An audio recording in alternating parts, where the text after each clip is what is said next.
October 1987. 4 Marine Recon personnel entered the mountains of West Virginia for routine training. What stalked them through 3 nights had 6-toed tracks, moved without heat signature, and demonstrated coordinated intelligence. Official records were sealed. Witnesses were silenced.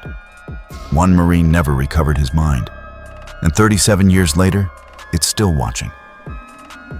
This is Sergeant Carl Dixon's classified testimony. What follows is not folklore. It is not misidentification. Subscribe now because some truths don't stay buried.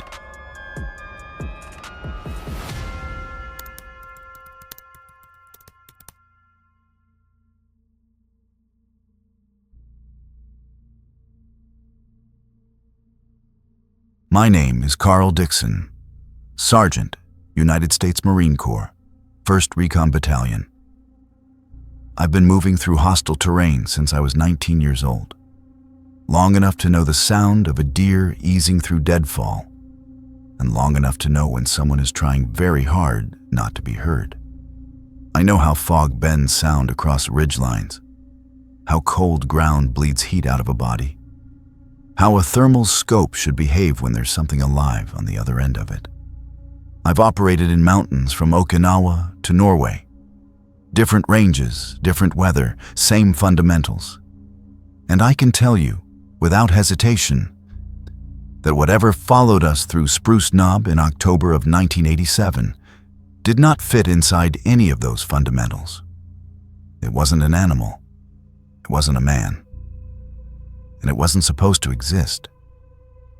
The official record says we were conducting routine mountain warfare familiarization training. That part is true. What it doesn't explain is why the rotation ended 3 days early, or why that grid square was quietly flagged for environmental reassessment and never cleared again. I'm 59 years old now. I gave the Corps 22 years. They gave me a pension and a handshake. But some nights, I still wake up hearing that wet, rattling breath circling canvas and pine. And when I do, I check the locks on my doors 3 times before I can lie back down. This is what actually happened on Spruce Knob. October 12th, 1987. We flew into Yeager Airport in Charleston, West Virginia, then drove northeast for 3 hours into the Monongahela National Forest. 4 of us, myself, Corporal Andre Washington, Lance Corporal Brett Sullivan, and Lance Corporal Troy Jensen. The mission was straightforward: mountain warfare training rotation. Part of the division's push to cross-train recon elements for cold weather and elevation operations.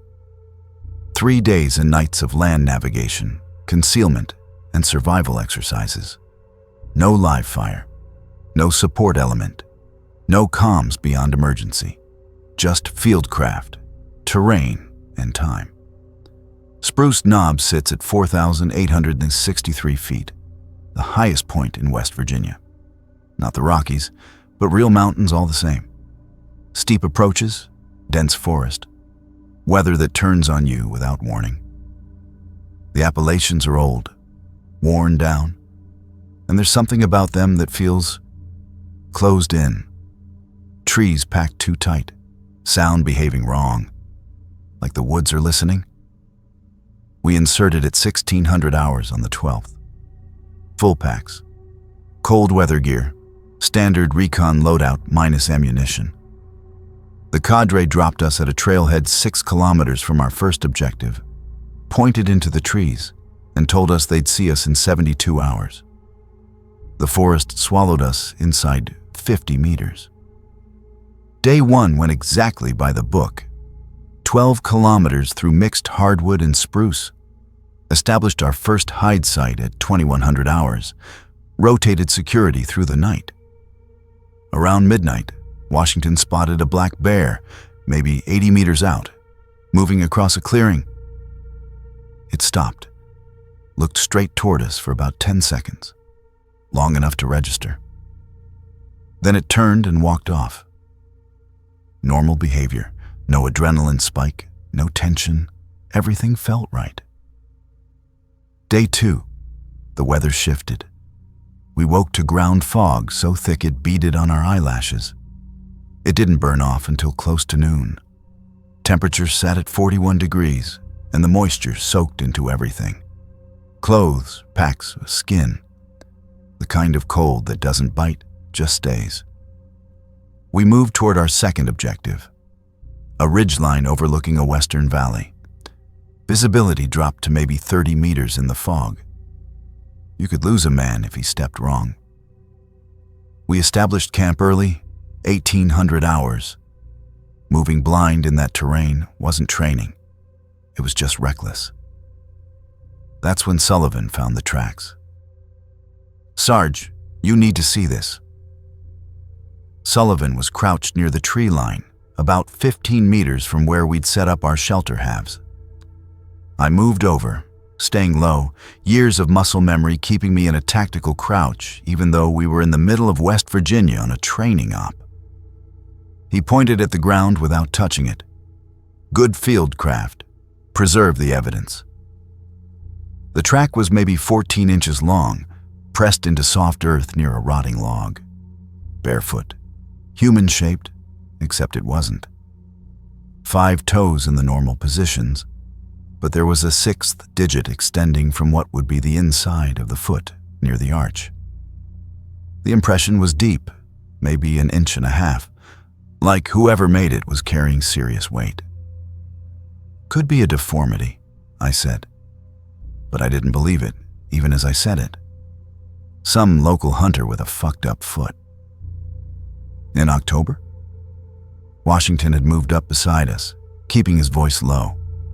At 40 degrees, barefoot. He had a point. Mountain people are tough, but they're not stupid. I pulled out my notebook and sketched the print, noted the measurements. The stride length between this print and the next one visible in the soft ground was just over 8 feet heel to heel. I'm 6'2", and my stride length under a full pack is maybe 2.5 feet. Even sprinting, I couldn't hit 8 feet. "Mark it," I said. "We'll report it when we extract. Probably some kid fucking around trying to spook hikers." But I didn't believe that either. We finished setting up the hide site as the sun dropped below the ridgeline. By 2000 hours, it was full dark, and the fog had gotten thicker. Visibility was maybe 10 meters with our PVS 7 night vision goggles. Without them, you couldn't see your hand in front of your face. Jensen had first watch, 2,000 to 2,200. Washington had second, 2,200 to midnight. I had midnight to 0200, and Sullivan would take us to dawn. Standard 4-man rotation. We'd done it 1,000 times. I was asleep by 2030, using my pack as a pillow, my sleeping bag pulled up to my chin. The temperature had dropped into the high 30s. I could hear Jensen moving around the perimeter every 20 minutes, maintaining his patrol pattern. The sound was comforting, regular, predictable, professional. Then it stopped. I opened my eyes. My watch read 2,147 hours. Washington should have been moving around, but I couldn't hear footsteps. I could hear his breathing, though, about 6 feet away, measured and controlled. He was awake. He was alert. But he wasn't moving. That's when I heard the other breathing. It came from maybe 20 meters out, past the tree line, in the direction Sullivan had found the tracks. Wet, raspy, like fluid in lungs. Not the panting of an animal that had been running. Not the sniffing of something tracking scent. Just breathing, in and out. Steady, deliberate. I didn't move. Recon Marines don't move when something's watching them. You control your breathing. You slow your heart rate. You become part of the terrain. I could see Washington's silhouette against the slightly lighter darkness of the sky. He was frozen too, his head turned toward the sound. The breathing continued for maybe 90 seconds. Then I heard footsteps. Not the four-legged gait of a bear, not the light, bounding movement of a deer. Bipedal, 2 legs, walking. The pace was human, measured, deliberate, the rhythm of someone moving with purpose. But the sound was wrong, too heavy. Each footfall sounded like it was compressing the earth, not just stepping on it. The footsteps moved from our 10 o'clock to our 2 o'clock, maintaining that 20-meter distance, circling the perimeter of our hide site. It took maybe 3 minutes to complete the arc. Then they stopped. The breathing continued. Washington's hand moved slowly to his pack. I knew what he was reaching for.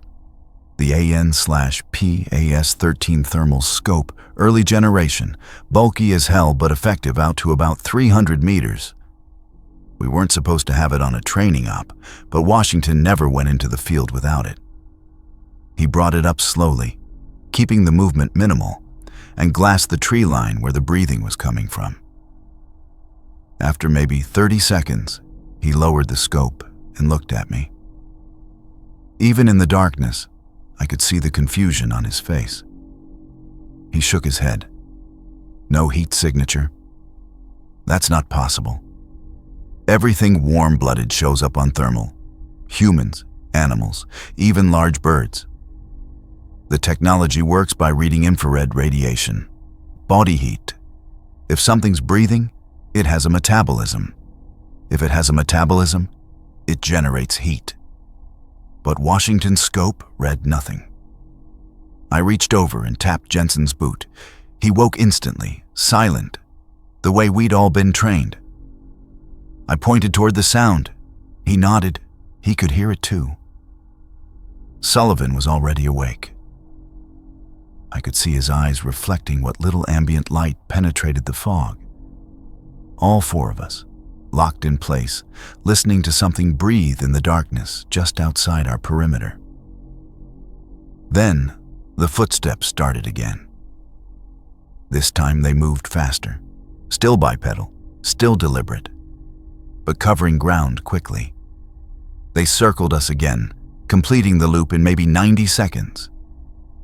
Then they stopped at our 6 o'clock, directly behind where Sullivan's sleeping position was. The breathing got louder. I made a decision. I reached for my flashlight, a mag light that could push 300 lumens in a focused beam.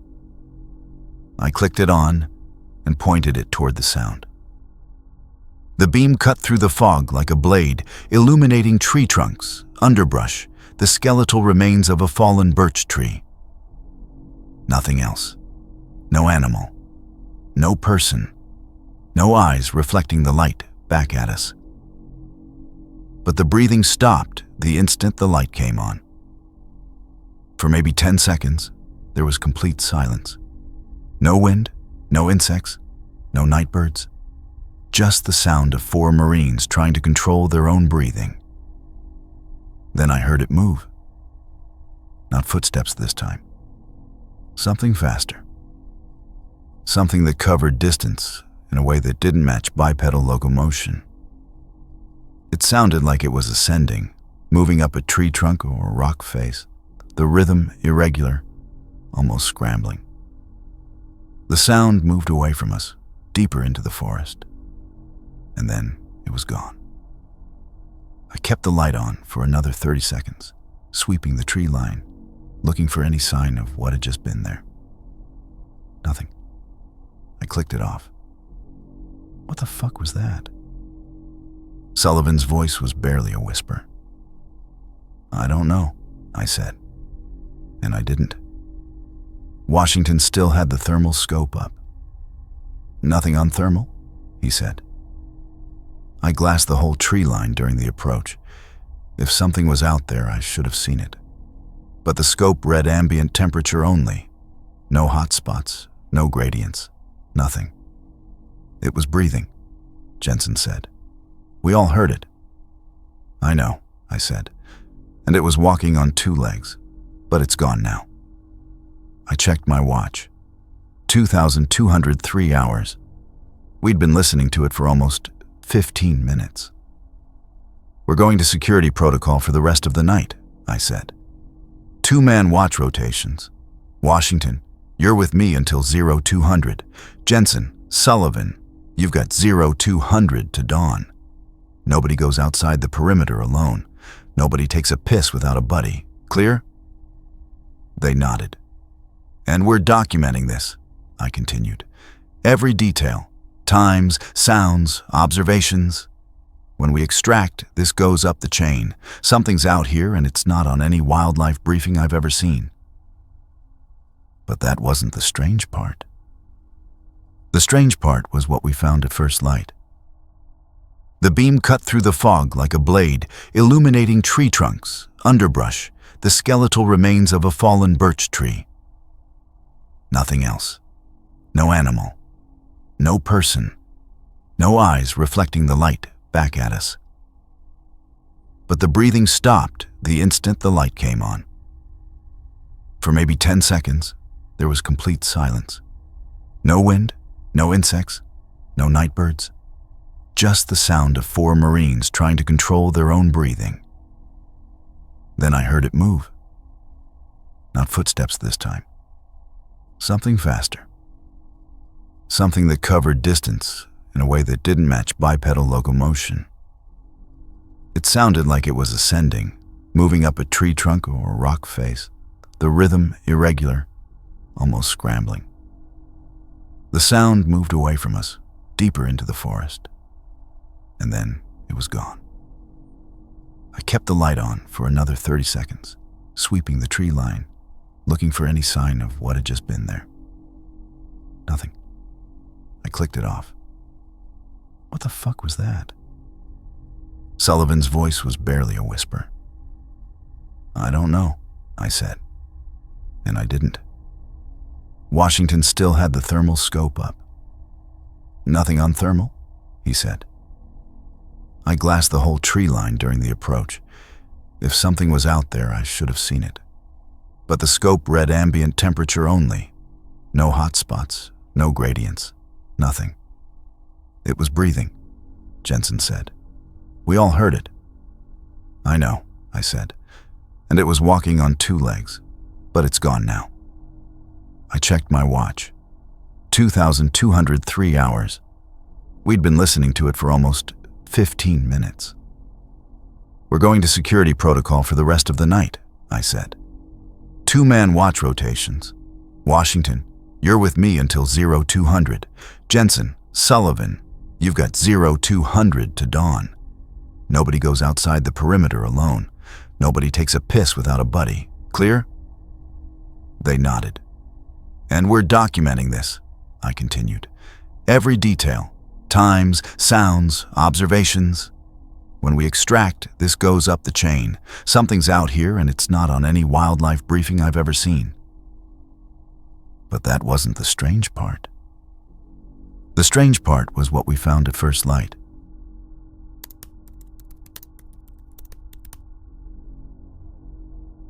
We moved fast through the forest, maintaining tactical spacing but covering ground like we were on a forced march. I kept checking our 6, looking back through the fog, searching for any sign of pursuit. The thermal scope stayed in Washington's hands, and he glassed our back trail every 100 meters. Nothing. No heat signatures, no movement, just fog and trees. By 1000 hours, we'd covered 3 kilometers and dropped maybe 400 feet in elevation. The terrain opened up, fewer spruce trees, more hardwoods, better sight lines.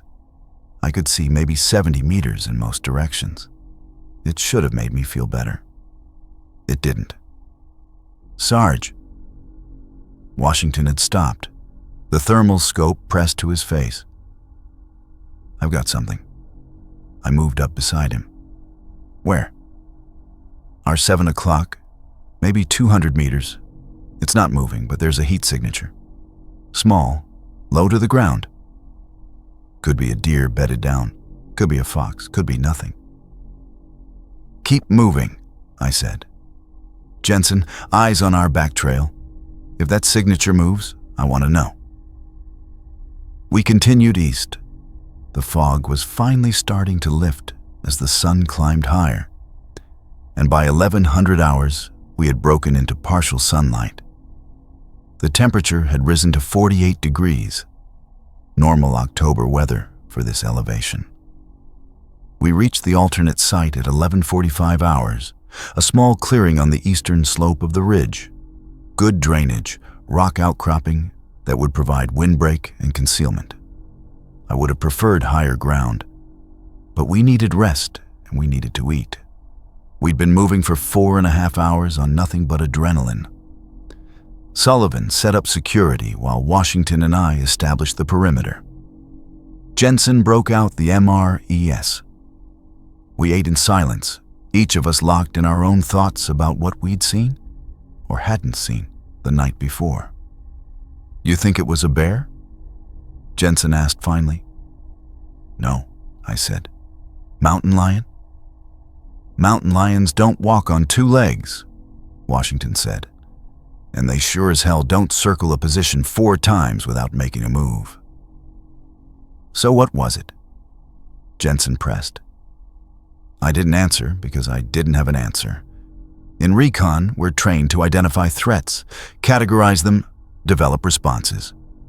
But you can't categorize something that doesn't make sense. Something that breathes, but has no heat signature. Something that walks upright, but leaves tracks like no human ever born. "We document everything," I said. "When we extract tomorrow, this goes to division. They'll send a team to investigate. Maybe it's some kind of wildlife anomaly. Maybe it's something else. But it's not our job to figure it out. Our job is to report and get out clean." Sullivan nodded, but I could see the doubt in his eyes. He knew what I knew, that no investigation team was going to find anything. Whatever had followed us wasn't going to stick around for scientists with clipboards. We settled into the new position. The sun was fully out now, burning away the last of the fog. I could see the valley below us, stretches of forest broken by logging roads and the occasional clearing. It looked peaceful, normal. But I couldn't shake the feeling that we were still being watched. At 14:30 hours, Sullivan found the deer. He'd gone 50 meters north to check a game trail, standard security patrol, and he came back at a jog. His face was pale. "Sarge, you need to see this, now." Washington and I followed him back to the trail. Jensen stayed at the position, maintaining security. The game trail ran parallel to our position, winding through dense underbrush and young pine trees. About 40 meters in, Sullivan stopped and pointed. The deer was maybe 15 feet off the trail, partially hidden by a fallen log. Adult white-tailed doe, maybe 120 pounds. It had been dead for at least 24 hours. The blood on the ground was dark, oxidized, starting to attract flies. But that's not what made Sullivan go pale. The deer had been stripped, not eaten, stripped. The hide was gone from the legs and flanks, peeled away with surgical precision. The muscle tissue underneath was missing, but the bones remained intact. I've field-dressed dozens of deer. I know what predation looks like. Bears tear. Mountain lions leave puncture wounds and drag marks. Coyotes scatter the remains. This was methodical. Washington crouched near the carcass, careful not to touch it. "Long bones are fractured," he said. "Look at the femur. It's been cracked open lengthwise." I moved closer. He was right. The femur had been split down its length, the marrow cavity exposed and empty. The same with the humerus and tibia. Whatever had done this had been after the marrow. "Jesus Christ," Sullivan whispered. I stood up, scanning the surrounding forest. The deer had been killed and processed here, which meant Whatever did, it was comfortable working in the open. It wasn't worried about being interrupted. "What kind of jaw force does that take?" Sullivan asked. "To crack a femur lengthwise." "More than anything that lives in West Virginia," I said. "Black bears can crack bones, but they bite down. They don't split them lengthwise. That's..." I stopped. "That's intelligent. That's tool use or anatomical capability beyond any documented predator in North America." "We're leaving," I said. "Right now. We're not waiting until tomorrow. We extract today." "Sarge, the nearest extraction point is 6 kilometers west," Washington said. "If we move now, we'll be humping in the dark." "I don't care. We're not spending another night in this forest." But that wasn't the end of it. Because when we got back to our position, Jensen was gone. His pack was there, his rifle was there, his sleeping bag was laid out where he'd been sitting when we left. But Jensen was gone. "Jensen!" I shouted, abandoning tactical noise discipline. "Jensen, sound off." Nothing. Washington grabbed the thermal scope and started glassing the surrounding area. Sullivan checked the perimeter, looking for tracks, looking for any sign of struggle. I checked Jensen's gear. Nothing missing, no signs of panic, no blood. "He wouldn't just wander off," Sullivan said. "That's not Jensen. He's too disciplined." I knew that. Troy Jensen had been with Recon for 3 years. He didn't make mistakes. He didn't abandon his post. Something had taken him, or something had made him leave. "Here." Washington was pointing northeast, toward a thick section of forest, maybe 80 meters out.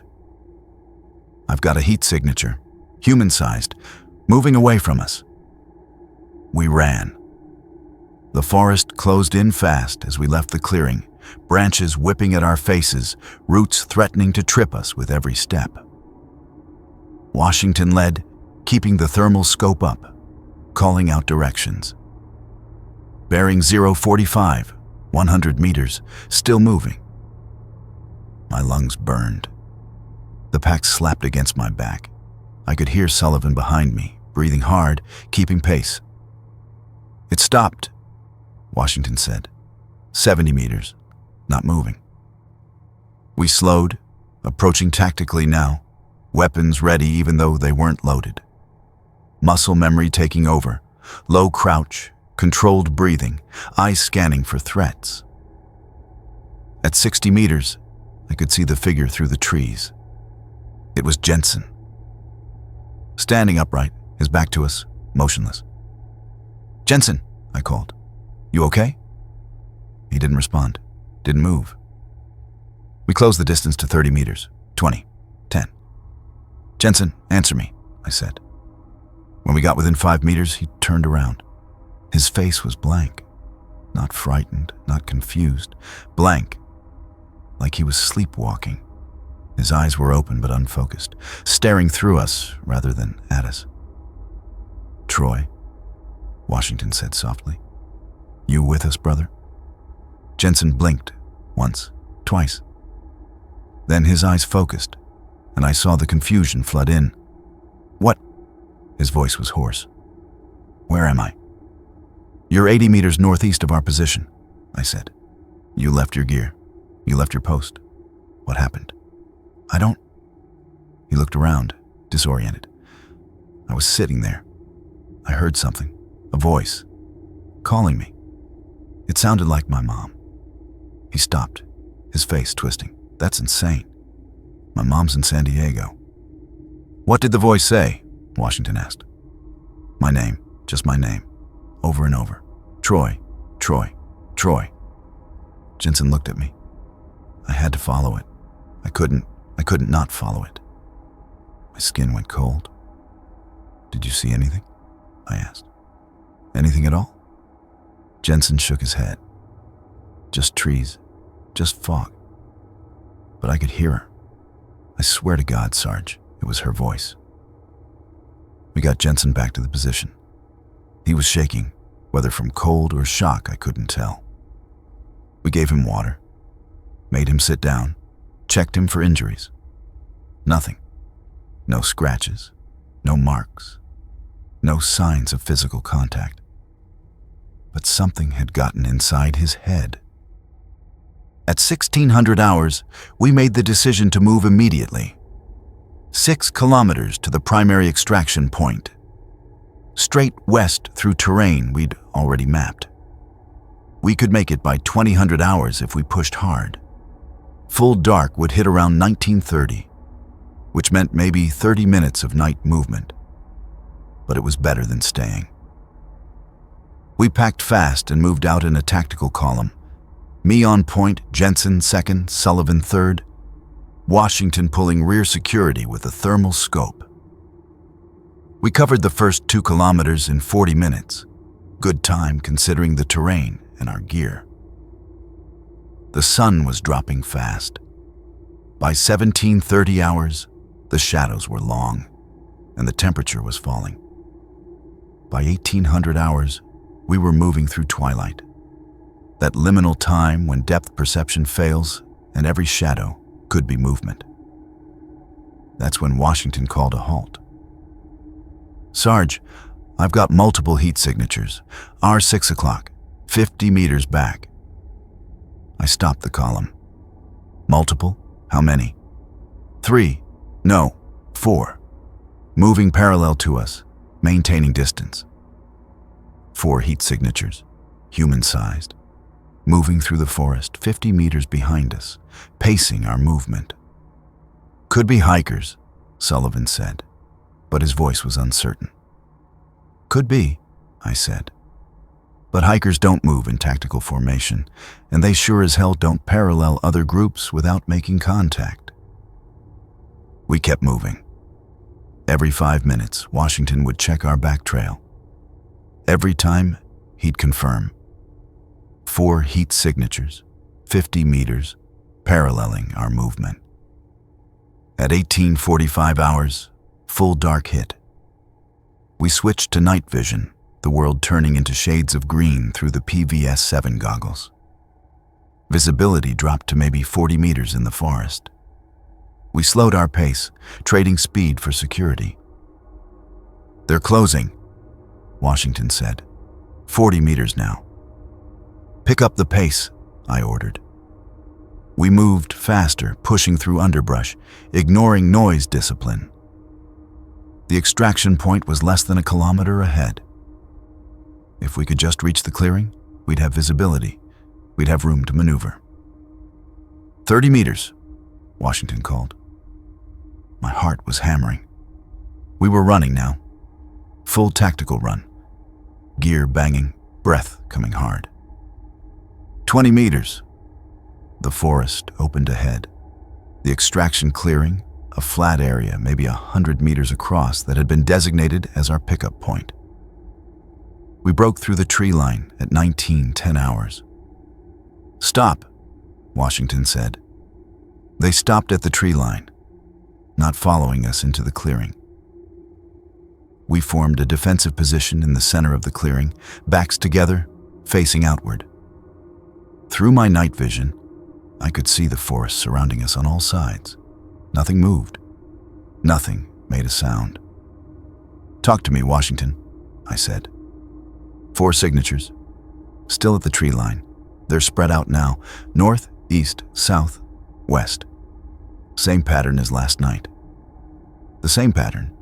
4 positions. Watching. What do you see? Sullivan asked. Can you ID them? Washington kept the thermal scope up, scanning slowly. Human-sized, upright. But the thermal profile is wrong. They're too cold, like they're barely generating body heat. I can only see them because they're slightly warmer than ambient. That didn't make sense? Humans generate heat constantly. Our core temperature stays around 98.6 degrees. Even in cold weather, we're hotspots on thermal imaging. Unless they weren't human. We stayed in that clearing for 3 hours. The extraction wasn't scheduled until 0800 the next morning, which meant we had to hold the position through the night. The 4 heat signatures never moved. They stayed at the tree line, evenly spaced, watching us. At 2200 hours, the breathing started again. Same as the night before. Wet, raspy, fluid in the lungs. But this time it came from all 4 directions simultaneously. North, east, south, west. 4 sources, all breathing in perfect synchronization. "That's not possible," Jensen whispered. But it was happening. We could all hear it. 4 separate sources, breathing together, like they were communicating or coordinating. "Washington, you still have visual?" I asked. "Affirmative. 4 signatures. Haven't moved, but..." He paused. "Sarge, their heat output is increasing, slowly, like they're warming up." My mouth went dry. Then the footsteps started. Not approaching, not retreating, just moving laterally, circling the clearing, maintaining that perimeter distance. But there were more than 4 sets of footsteps. It sounded like 8, maybe 10. Bipedal gaits moving through the forest in coordinated patterns. "Washington, how many signatures?" I demanded. "Still 4, just 4, but I can hear..." He stopped. "That doesn't make sense." Nothing about this made sense. The footsteps continued for maybe 10 minutes, circling us, overlapping, creating a sound pattern that was almost hypnotic. Then they stopped, all at once. Complete silence. The breathing continued. At 0200 hours, something changed. The heat signatures began to move. Not toward us, upward. Washington tracked them through the thermal scope, confusion evident in his voice. "They're climbing, going vertical, moving up the trees." I looked up through my night vision goggles. The trees surrounding the clearing were tall, 60, 70 feet. Their canopies formed a broken circle above us, blocking most of the starlight. And now something was up there. I could hear movement in the branches, not wind, not squirrels, but deliberate, controlled motion, weight shifting from branch to branch, multiple sources, circling above us the way they'd circled below. "Oh my God," Sullivan said. He was looking up, his night vision goggles tilted skyward. "I can see them. I can see their eyes." I looked up. Through the night vision, I could see points of light in the canopy. Eye shine, the reflection of our position's infrared illuminators bouncing back from retinas. But there were too many. Dozens of points spread throughout the canopy, all focused downward. All watching us. "They're in the trees," Jensen said, his voice tight with barely controlled panic. "They're all around us. Above us. We're surrounded." And then one of them dropped into the clearing.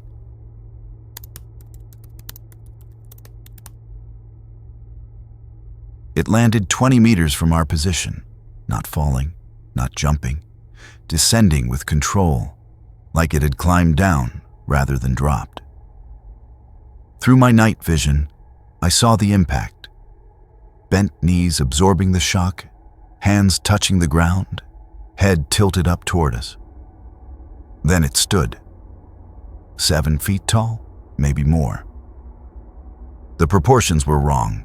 The torso too long, arms extending past where the knees would be, legs with an extra joint that bent backward like a bird's. The head was elongated, angled forward on a neck that seemed too flexible. And the eyes, those points of reflected light, were positioned too far apart, too high on the skull. It stood completely still, watching us. "Nobody move," I whispered. "Don't even breathe hard." The thermal scope was useless now.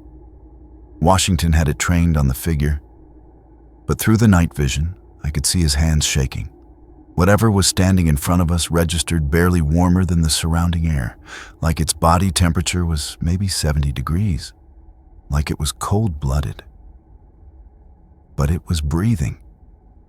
I could hear it. That same wet, rattling sound we'd heard for 2 nights. Then it moved. Not toward us, laterally, circling. The gait was wrong, fluid but unnatural, like watching a film played at the wrong speed. The legs bent in ways human legs don't bend. The arms swung with too much range of motion. It completed 1 full circle around our position, maintaining 20 meters distance, never taking its eyes off us. Then it stopped to where it had started, and it tilted its head. The gesture was so human, so familiar, that it made everything worse. That little movement, curiosity, assessment, consideration, coming from something that clearly wasn't human, like it was studying us, figuring us out. "Sarge," Sullivan whispered. "What do we do?" I didn't have an answer. Every tactical response I'd ever learned assumed the threat was something you could fight or flee from. But this, we were surrounded, outnumbered, and whatever was in the trees above us could drop down at any moment. Running would trigger a pursuit response. Fighting with unloaded weapons was suicide. So we stood there, 4 Marines, trained for every contingency, frozen in place by something that shouldn't exist. The figure in front of us made a sound. Not breathing this time, a vocalization, low frequency, almost subsonic, something I felt in my chest before I heard it with my ears. It lasted maybe 3 seconds. Then silence. From the trees above, the same sound echoed back. Multiple sources. Call and response. "They're communicating," Washington said. The figure took a step closer. 18 meters now, then another step. 16 meters. My hand moved to my rifle, useless as it was. Muscle memory. Training taking over even when logic said it wouldn't help. The figure stopped. Its head tilted the other way, that bird-like assessment gesture. Then it did something I'll never forget. It raised one hand, 6 fingers, elongated, joints bending in too many places, and pointed at Jensen. Jensen made a sound, not a word. Just a sharp intake of breath, fear manifesting as raw vocalization. The figure's hand stayed extended, pointing directly at him, that elongated arm perfectly still. "Don't move," I said. "Troy, do not move." But Jensen was already moving, not away, toward it. "Jensen, stop!" I grabbed his arm, but he pulled free with strength that surprised me. His eyes were unfocused again, that same blank expression from earlier when we'd found him in the forest. "I have to go," he said, his voice flat. "She's calling me." "There's no one calling you." Sullivan grabbed his other arm, and between us we held him back. But Jensen was fighting now, struggling against our grip, trying to move toward the figure that stood with its hand extended. The low-frequency sound came again, louder this time, more insistent. I felt it in my bones, in my teeth, vibrating through my skull.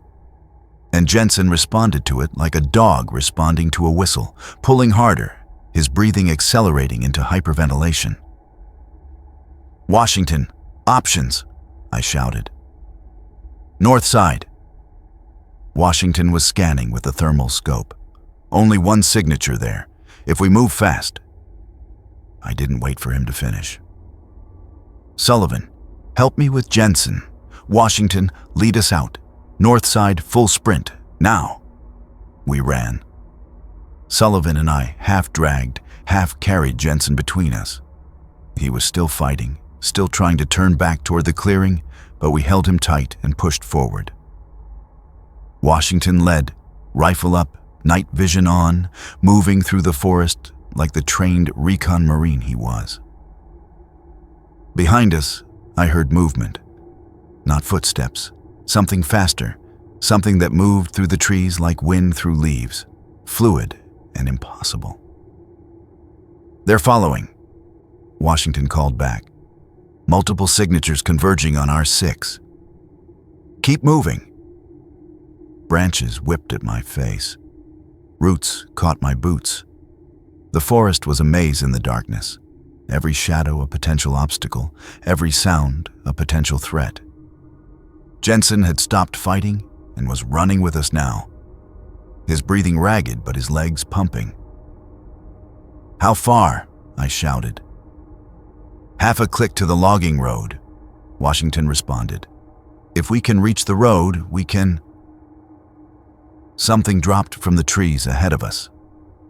Washington skidded to a halt. The figure stood in our path, 7 feet tall, arms too long, head tilted in that horrible gesture of curiosity. We were maybe 10 meters from it. "East!" I shouted. "Break east!" We changed direction, crashing through underbrush, abandoning any pretense of tactical movement. This was pure escape now.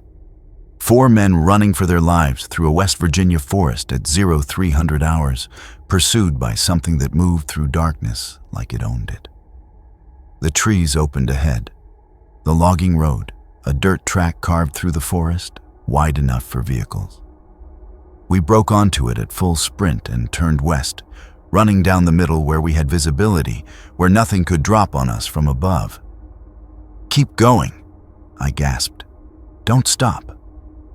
We ran for maybe 10 minutes, covering a kilometer at a pace that would have been impressive without gear, impossible with it. My lungs burned. My legs screamed. But the adrenaline kept me moving, kept us all moving. Finally, Washington called a halt.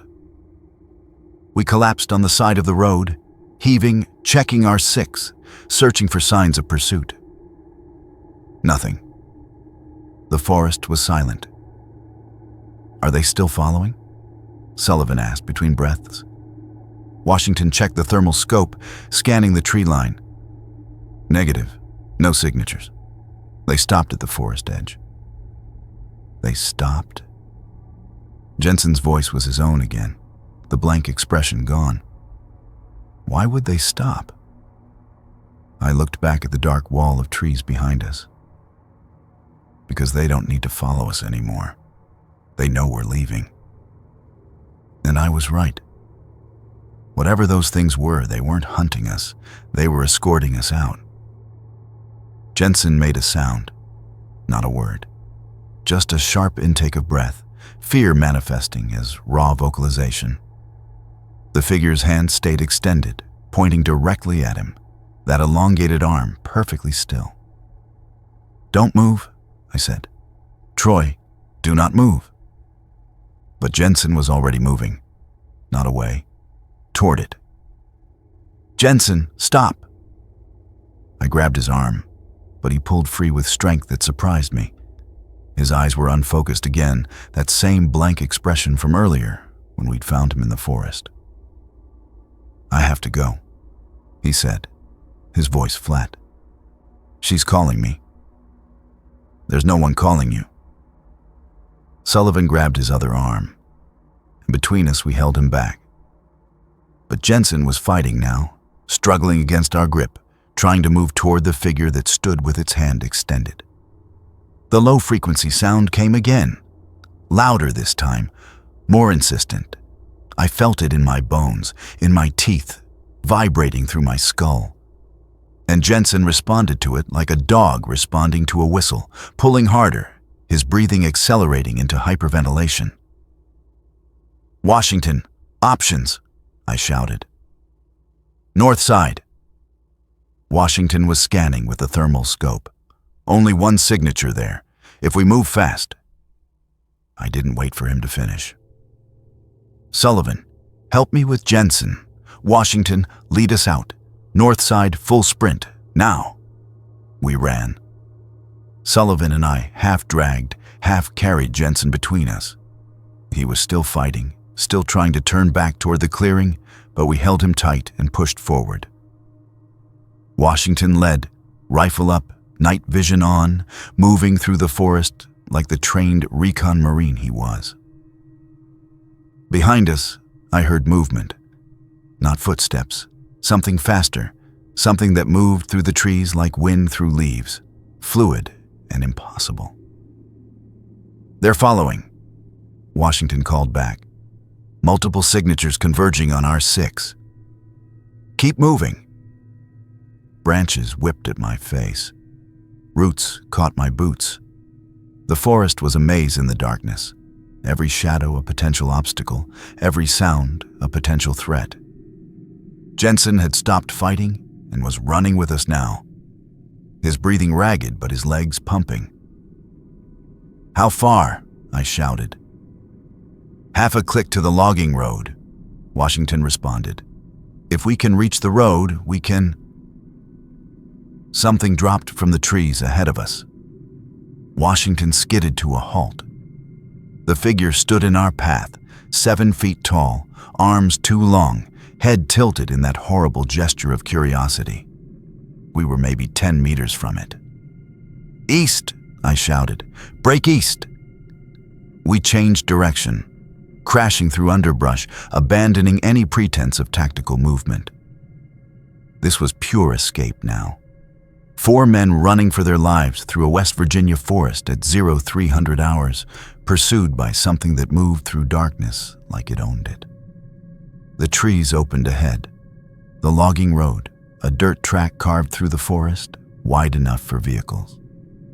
We broke onto it at full sprint and turned west, running down the middle where we had visibility, where nothing could drop on us from above. "Keep going," I gasped. "Don't stop."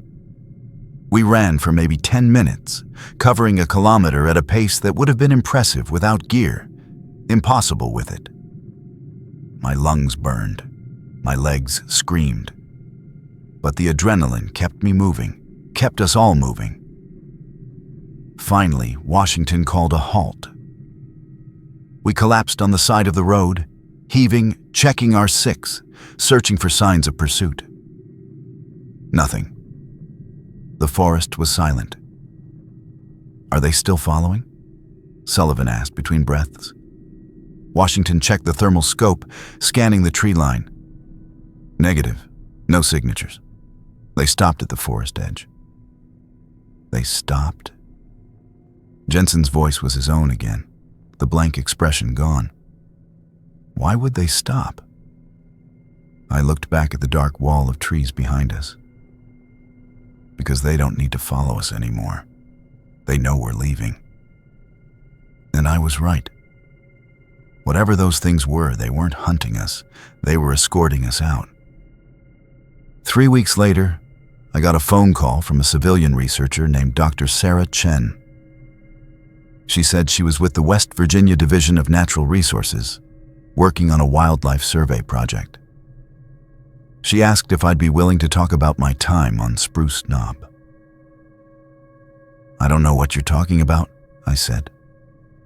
"Sergeant Dixon, I've reviewed the original incident report before it was sealed.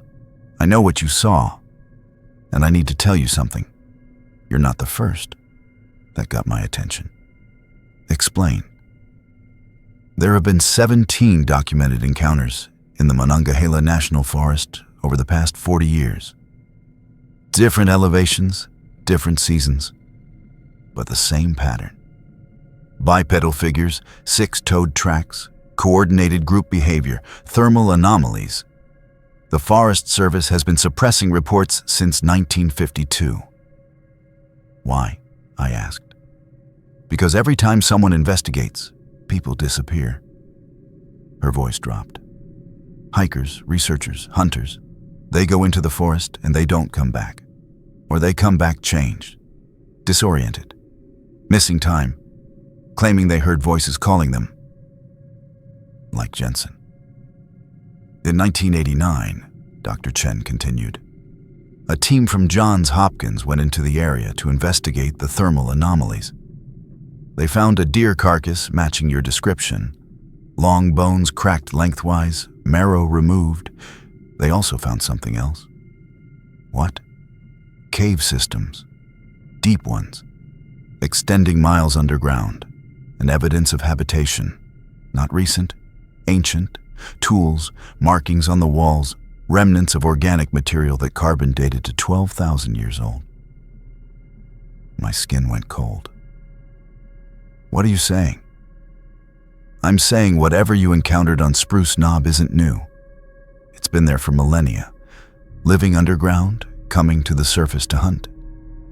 And it's intelligent enough to avoid detection, coordinated enough to work in groups, and patient enough to study humans before deciding what to do with them.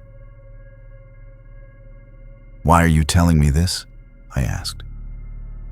Because I'm about to go public with the research, and I need witnesses, people who saw them, people who can testify that this isn't folklore or misidentification.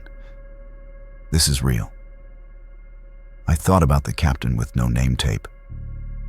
I thought about the order to file false reports. I thought about what happens to people who don't follow orders. I can't help you, I said. Sergeant, I can't help you, I repeated.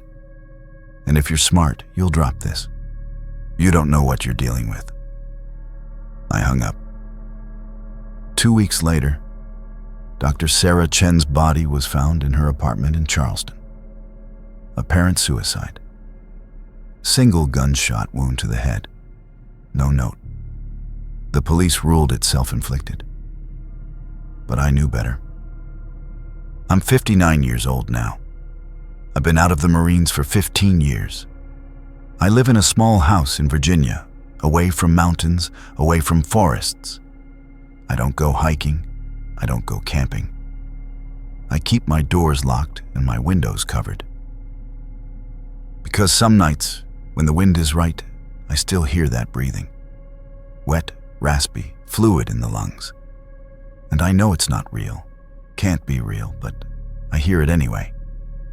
Like whatever followed us from Spruce Knob left something behind. A mark, a memory, a connection. Washington died in 2003. Heart attack, the death certificate said. But his wife told me he'd been having nightmares, waking up screaming about things in the trees. She said he'd started obsessing over thermal imaging, claiming the technology was flawed, that it couldn't detect certain forms of life. Sullivan moved to Alaska after his discharge. Last I heard, he was working on a fishing boat in the Bering Sea, as far from West Virginia as he could get. Jensen never recovered. The compulsion that hit him that night never fully went away. He was medically discharged in 1989 with a psychological diagnosis I'm not permitted to discuss. Last I knew, he was in a facility in California. I tried to visit him once. He didn't recognize me, just stared past me and whispered, "She's still calling." The official record says we completed a routine training exercise.